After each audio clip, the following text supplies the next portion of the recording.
So, hello guys! Welcome to my video. So, ngayon, maglalaba tayo.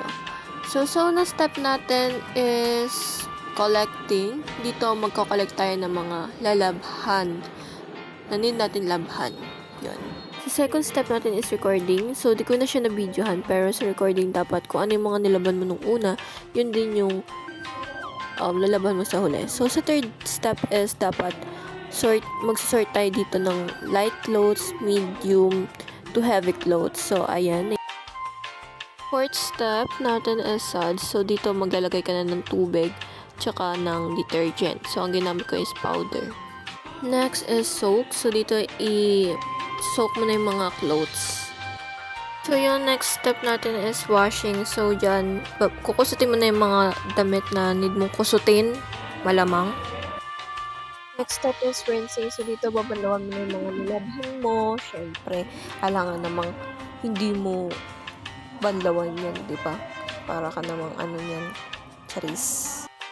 Next is extract. So, sa extract, dito, need mong bigain ng maigi yung damit dahil may mga natitira pang tubig dyan. So, yan. Ayan.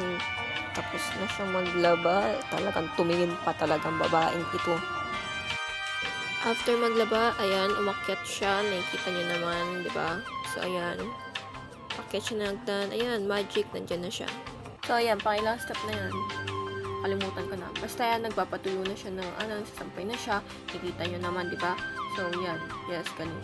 So, yun. Pangalawang araw na yan. So, nagantay pa ako ng isang araw para matuyo yung mga nilabahan ko. So, ayan, diba? Nakita nyo, napakasipag niya.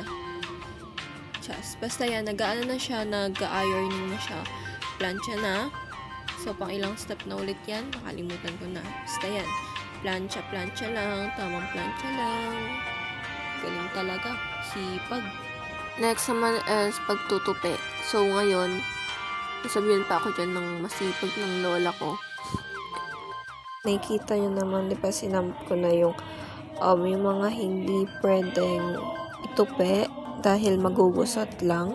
So, ayan. So, ayan. Makikita nyo, makit ulit ako para ilagay yung mga damit sa stock room. So, ayan. Makikita nyo naman pumasok ako sa loob. So, next step is record. So, here, we need to check if it's still complete. Okay? So, the last step is deliver. So, you have to deliver this to your customer. So, that's all for today. Thank you so much for watching.